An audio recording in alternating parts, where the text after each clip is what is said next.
Allez, place à la culture, Nicolas Caro. Le vendredi, c'est un classique ou un livre culte. Alors là, vous nous avez dit, c'est rien moins que votre livre, votre série préférée Oui, mais de toute la littérature internationale. série parce que c'est en 11 tomes, effectivement. Il s'agit des aventures du capitaine Hornblower, signé Cecil Scott Forrester, c'est un Britannique. C'était un best-seller dans les années 50. Puis il a un peu disparu des radars et il revient de temps en temps comme un serpent de mer. Il vient d'être republié au format folio chez Gallimard. Ils le ressortent un par un. Il en reste 6 encore. Et la semaine dernière est sorti Hornblower aux Antilles. Alors c'est quoi? C'est qui Hornblower? C'est l'histoire d'un adolescent anglais, 17 ans, pas très sûr de lui. Faute de mieux, il s'engage dans la marine. Le problème, c'est que d'abord, nous sommes à la fin du XVIIIe siècle. Les combats font rage sur la mer. Et par ailleurs, Horatio n'a pas du tout le pied marin. Il a le mal de mer. C'est ennuyeux pour un marin, ça. Ben oui. Et c'est lui le héros, donc? Eh oui, on va le suivre pendant 11 aventures, 11 romans qui peuvent se lire indépendamment l'un de l'autre ou dans l'ordre des grades, puisqu'il commence sa carrière comme aspirant de marine au bas de l'échelle des officiers. Et petit à petit, il grimpe les échelons jusqu'à finir amiral, parce que même s'il est mal à l'aise sur un bateau, il est d'une intelligence redoutable et il s'en sort souvent par la ruse et le courage.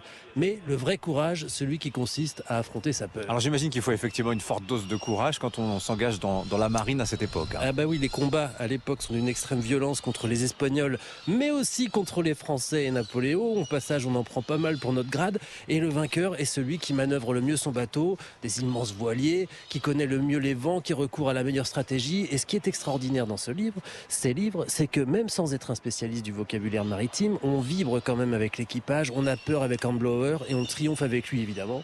Tout est précis, réaliste, de la vie à bord au réglage du bateau. D'ailleurs, les navires sont eux aussi des personnages à part entière dans le roman. Moi, c'est mon oncle qui m'a donné ça quand j'avais 14 ans, un été, et maintenant je relis chaque été, je relis au moins un tome de Hornblower. Et ben voilà, vous mettez ça dans votre liste pour juillet-août. Les aventures d'Horatio Hornblower, le livre préféré de Nicolas Caro, rien que ça.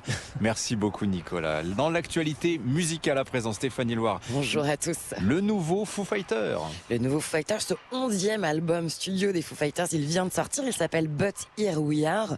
Il s'agit du premier opus du groupe depuis le décès de Taylor Hawkins, batteur historique de la formation qui disparaissait en 2022.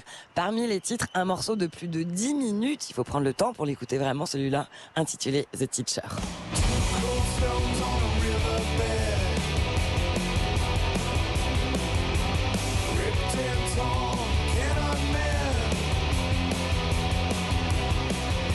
Ça vous plaît, Dimitri? Ah, pas du doute, c'était On du n'écoute Foo pas tout. Fighters.